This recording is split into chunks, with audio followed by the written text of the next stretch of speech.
New York, the city that never sleeps. They call it the Big Apple, the city of dreams. But beneath the glittering skyline, there's a darkness that most can't fathom. A danger that lurks amongst the shadows, almost entirely invisible. It's not the crime that I'm talking about either, it's something else. Wickedness is spreading, a malevolence that's seeping into every corner of the world. A quiet malice that subtly affects and consumes all of us, like a passive, poignant poison. Tiredness. We have all become lenient and ignorant toward it. We've surrendered our sleep to technology, busy schedules, and so-called corporate efficiency. And in return, we've exposed ourselves to exhaustion. What did I say again about this city never sleeping? Humankind has faced this problem for a very long time. But what can we do in the face of something so ingrained in our society? That is why my agency has waged war against it, and we might just have the antidote. But there is one small problem. We've overshot. Our secret remedy is so effective that, much like an atomic bomb, it would spell disaster in the wrong hands. They say that a single beam could light the city of New York for 24 hours. Now imagine that in the face of evil. If only the world knew what we had. That is why we need you, Agent. We need you to help us keep the world safe. To collect, consume, and distribute our packages as covertly and sensibly as possible. We ask you to join our underground society of international agents, to help make tomorrow better, not just for yourself, but for the rest of the world too. We pay no heed to borders or rules. All that we ask is that you pledge your allegiance to our caffeine. But this request comes with one critical condition. Can you keep a secret? Because this information is strictly classified.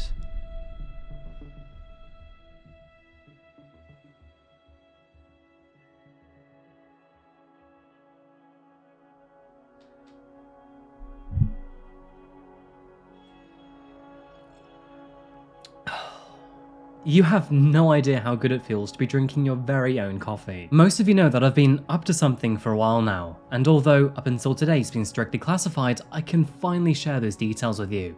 And by the way, I wasn't lying when I said it was strictly classified, because this is classified coffee. If you've been on this channel for a while now, you'll know how crazy I am about coffee. So much so that I literally named the channel after it. So this is probably no surprise to any of you. I am quite literally obsessed with coffee. I drink it all the time, I talk about it all the time, and the idea of launching my own coffee company is quite literally a dream of mine right next to YouTube. So the thought of doing this is honestly absolutely mind-blowing, and I've been dying to tell you guys for so long, but I just wasn't allowed. I couldn't tell you, it was classified. And the number of you who tell me that you're drinking coffee while watching my show is easily into the hundreds per video, so this felt like a natural extension to the channel. But yeah, I've been working on this for months now, and honestly, it has been so hard to keep it quiet, especially in the recent weeks. Every time you've seen me sipping coffee, it has actually been with classified. And honestly, this stuff is so good, I've gone through several bags in the recent weeks. This is no understatement, by the way, but I've spent months working with farmers to find the best quality coffee at the right price. And honestly, I think we found a real winner here. So, we're starting off with a strong house blend. There'll be more blends in the future, by the way, but for now, this is the Blackout blend, and it is seriously good coffee. Blackout is a dark roast with a deep and intense flavour. It is versatile with milk, cream, or on its own, and is ethically sourced. As always, you can get this either whole bean or pre-ground. There are special details on the packaging and even secrets on the back. You're gonna have to buy it to find those out though. To add to that, we also have mugs, which go perfectly with the packaging. It's got a beautiful matte finish to it, a unique shape, and it's a little larger than your usual cup. Because, as we all know, more coffee means more happiness. And yeah, that's pretty much it for now. But we have so much more planned, including more blends, more drinks, and even more merchandise. Being very open and honest with you folks, it feels like this is not just an addition to me and the channel, but also to you as well. Coffeehouse crime has come so far in the recent years, and I don't think there is any better way to celebrate than by sharing a coffee with you. And we're here for a very good reason too, because for every purchase made, we will donate a percentage towards a charity that helps combat domestic violence. As a channel that covers true crime, it is obvious to you how many people fall to domestic violence. I've always wanted to use my influence for something good, and this is a great start. Now, we are still working on the logistics of which charity this will be, but I guarantee this will happen. And that's it. I am so happy and confident with how this turned out, folks. I really can't believe we've launched our own small coffee company, and I can't wait to share a drink with you. You can just about see Nero, by the way. He's really good at messing up camera shots all the time. He's just enjoying the sun, don't blame him. So, moving into the rest of this video, I didn't want to leave you on a Monday without any story to dive into, but at the same time, I didn't want to cover a case too dark or serious. So today, I'm releasing an old Patreon exclusive known as the Great Canadian Maple Syrup Heist, and on Thursday we'll go back to a normal true crime story. And so, on that note folks, please grab yourself a coffee, pull up a seat and get ready for the deep dive. This is the case of the Great Canadian Maple Syrup Heist.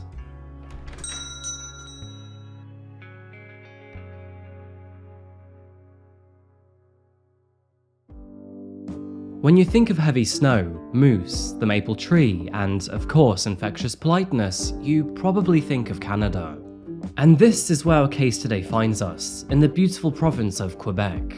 As the only primarily French-speaking province, it is also the largest by landmass, and hosts a population of over 500,000 residents. Founded in the year 1608, this wintry land simply oozes charm and intrigue. The name originates from the word Quebec, meaning where the river narrows, and the native people make up around 2% of Quebec's total populace today. As well as a heavy French influence, Quebec is also home to a substantial Irish community, and is well known to be one of the highest regarded places in the world when it comes to education. The food of Canada is no secret to the rest of the world, and as well as being the origin of the signature dish poutine, the country also produces a staggering 77% of the world's maple syrup. And obviously, it is this specific delicacy that we will be focusing on our case today. Maple syrup, if for some reason you aren't familiar with, is a smoky yet highly sweet and sticky liquid that can be used for a number of culinary purposes. Canadians have used it in hot drinks, alcoholic beverages, frozen popsicles, and probably most famously, on top of pancakes with streaky bacon. And suddenly, I'm feeling pretty hungry now. The syrup is made by harvesting or tapping sap from maple trees, which are commonly found throughout Canada. I mean, the clue is in their flag after all.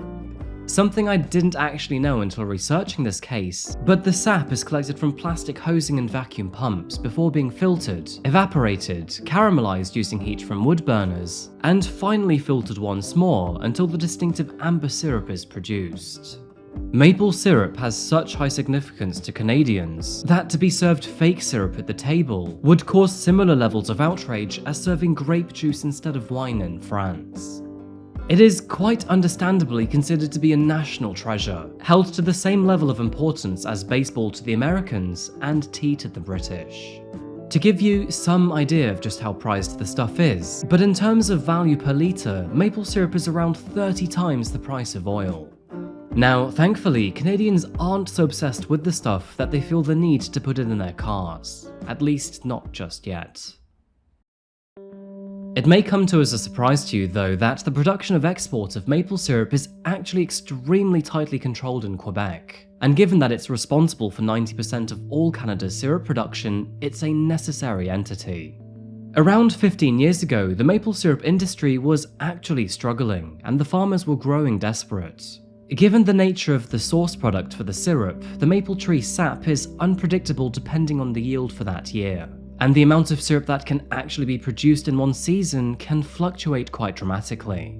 In some years, a vast amount can be produced, while in others, barely any. And in the years of scant production, farmers struggle to survive through the season. And in high-yielding years, the value of the syrup would drop quite significantly. So you can probably see that, in this dilemma, something needed to be done. And so, the formation of the Federation of Quebec Maple Syrup Producers, or the FPAQ, came about. In short, the Federation is responsible for the amount of syrup produced, while also controlling the distribution to keep the prices as stable as possible. Essentially, the Federation implements a quota as to how much syrup an individual can produce in a single year, and any surplus to this quota, instead of being sold, is stored in the Global Strategic Reserve of maple syrup. Think of it like the world's backup supply of maple syrup. And in the event of a poor yielding season, some of that syrup in reserve is released for general export and sale. You know, it does seem to be an effective system, as in the past 20 years, the export volume of syrup has multiplied by 5, where the industry was worth less than 100 million Canadian dollars or 75 million US dollars or 60 million pounds. The value today is $500 million Canadian dollars, the equivalent of 370 million US dollars or 300 million pounds. There are currently around 1,200 farmers waiting to join the Federation, and all of this has proven to be a very stable system, much more stable than the free market that existed before. However, not every farmer in Quebec shares this view. Many of them actually believe that they should be able to produce and sell whatever they want as they please, and still to this day there are many campaigns against the Federation. Some of these producers will even go as far as to sell on the black market to people known as barrel rollers, who essentially buy from these producers and then transport and sell to exporters. I suppose you can think of it like the American rum runners of the 1930s, just in modern day times. This kind of action can put you in very hot water, or should I say hot syrup, with the Federation, and if you're caught, fines are up to 1.5 million Canadian dollars. I mean, honestly, who would have thought there'd be so much drama and politics behind a bottle of very sweet and delicious maple syrup? The year was 2011, and the FPAQ needed a new location to store some of the maple syrup reserves.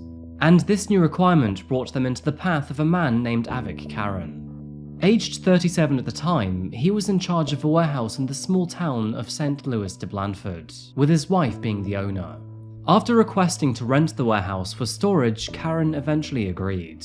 And although he had no previous experience or knowledge of the maple syrup trade, when he dug a little deeper and found out the value of the sticky stuff, he realised his warehouse was playing host to an amber-coloured gold mine.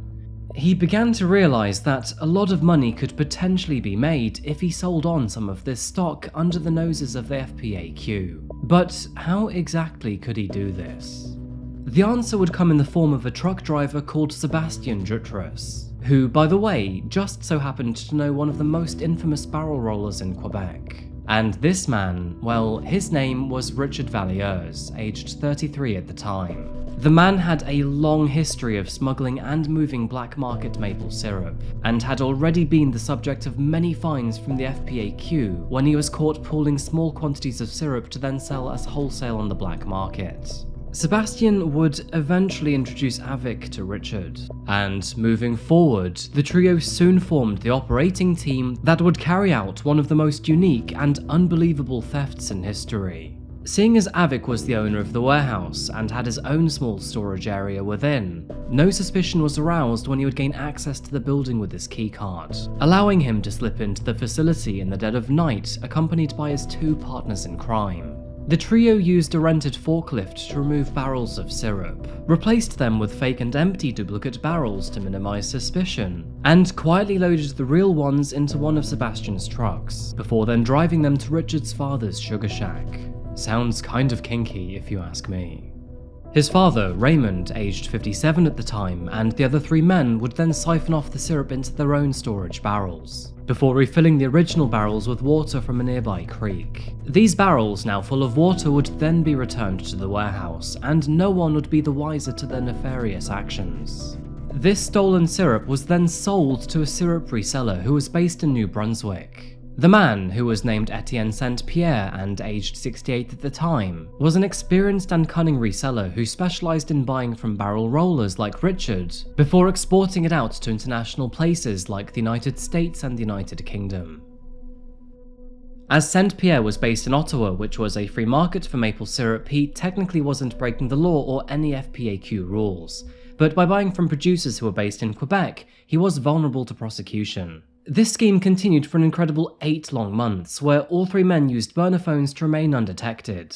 They would actually speak to each other in code, and used Star Wars names to describe the status of their operation. Over this time frame, almost 10,000 barrels of maple syrup, equating to almost 19 million Canadian dollars, was stolen in the process, making it one of the largest organised agricultural thefts in criminal history. As time went by, our criminals got so cocky that they actually stopped filling the barrels full of water, instead returning them entirely empty.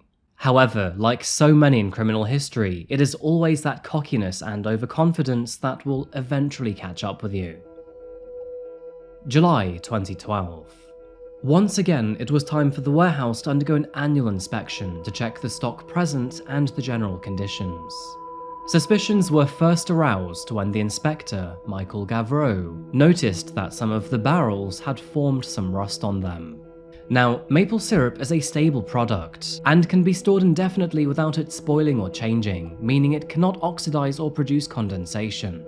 But if it was unable to produce condensation, how did this rust get there? Something seemed wrong. In order to get a better look, Gavreau attempted to climb on top of some of these barrels, yet unfortunately almost found himself falling over. Considering these barrels should normally weigh around 600 pounds or 270 kilograms, there is no way that an adult man should be able to knock them over. Gavreau opened one of the barrels, and to his shock and surprise, instead of a sweet sticky syrup, he was greeted with a flavourless, odourless liquid. What was strange is that these barrels were filled with water, and in some cases, completely empty. The provincial police corps were notified immediately, and an investigation was initiated. And over the course of the next 2 weeks, more than 200 investigators collected evidence from the warehouse, including scratches left from the rented forklift, fingerprints, and the rusted barrels. The scratches left behind helped identify the type of forklift used, where they were then able to trace back where it had been rented from, and finally who by. And so investigators finally had their men. You could even say they'd been caught sticky-fingered. Quebec police have been busy this week making arrests in a theft that has made international headlines because the crime was so unique. $18 million worth of maple syrup was stolen from a storage warehouse. Mike Armstrong has the story. Now, most of us think of maple syrup in small cans, but it can also be stored in big ones and in big stacks. This building was rented by the Quebec Maple Producers Federation. Thousands of barrels were kept inside, sort of an insurance policy against a bad year. Well, this summer, the Federation checked on them. Some were missing, others were empty, and some were filled with water. Someone had made off with 9,600 barrels of maple syrup. Unusual. The police investigation lasted 6 months. They spoke to 300 witnesses and executed 40 search warrants in Quebec, Ontario, New Brunswick, and the US. This week, they've been harvesting their suspects. With 4 arrests today, they've now made 22 arrests in total, with 3 suspects still on the loose. Among the charges, theft, conspiracy, and fraud. Police say some of the syrup has been recovered. About 400,000 pounds was seized from this New Brunswick exporter. Their entire inventory, the company's owner insists it was all purchased legally. Some of the syrup's believed to already be in the US. Now, how was the syrup stolen in the first place? It would appear the thieves rented a part of the warehouse, so they had access. They also had a spot, it would appear, on a short list of potential suspects. Mike Armstrong, Global News, Montreal. Needless to say, all 5 men were arrested immediately and ultimately convicted of their crimes, with sentences varying for each. Sebastian, who was the driver and initiator of the original meeting of these forces, was sentenced to 8 years in prison for his role in the operation. Raymond Richard, who was Sebastian's father and the owner of the sugar shack where the stolen syrup was siphoned and stored, was convicted of possession and sentenced to 2 years in jail, with an additional 3 of probation. Etienne Saint-Pierre, the reseller who sold the syrup abroad, was sentenced to 2 years of house arrest minus 1 day, with an additional 3 years of probation and a fine of 850,000 Canadian dollars. Avik Karen, who was the warehouse owner and the man with the original plan, was sentenced to 6 years in prison, plus a fine of 1.2 million Canadian dollars. Now, this wasn't his first run-in with the law, and after falsifying a car theft in the past, it very likely was the reason he received a bigger penalty. But Richard Vallières, arguably the mastermind of the operation, sustained the highest penalty of all 5 men, and as of April 2017, he was sentenced to 8 years in prison plus a 9.4 million Canadian dollar fine, with a custodial extension to 14 years if the fine could not be paid. Interestingly, this sentence was successfully appealed, with the fine deemed excessive, and was eventually dropped to 1 million Canadian dollars. However, this success was short-lived, with the Supreme Court reversing the decision and putting it back to its original fine. The struggle between the free market campaigners and the FPAQ is one that is ongoing to this very day, and tensions remain high between both opposing parties. In all honesty, there is no simple answer to this issue, and I can see why both sides are arguing. On one hand, the Federation has done a massive favour for the industry. Not only has it increased the value of the product, but it's also given security to all of the producers. However, on the other hand, should a federation be able to dictate how much you sell and the price you sell it for? Probably not. But either way, the lessons learned from the Great Canadian Maple Syrup Heist have led to an increase in security for the storage of maple syrup, and have also raised awareness of the ongoing legal battles in Quebec. And again, who would have known that all of this would have been over the simple desire of maple syrup? Anyway folks, thank you so much for watching this video, and thank you for the beginning too. It honestly means so much to me and to Nero as well. Are you gonna say hi to the camera? What's up here? Look. No? Razor sharp focus on me. Thank you so much for watching folks. I'm so lucky to have you, lucky to have Nero, lucky to have Classified, and lucky to be part of this massive community. If you do want to check out Classified Coffee, that's classifiedcoffeeco.com. Nero will greatly appreciate it. Do you want a bag? Don't bite it, this is for me, not you. Once again, that's classifiedcoffeeco.com. I'll leave a link in the description and in the pinned comment. And yeah, that's the end of the video, folks. Once again, thank you so much. I really do appreciate you being here, and I can't wait to see you again in the next video. Until that moment arrives though, remember to look after yourself, look after each other, and of course, stay safe. Thank you, and goodbye.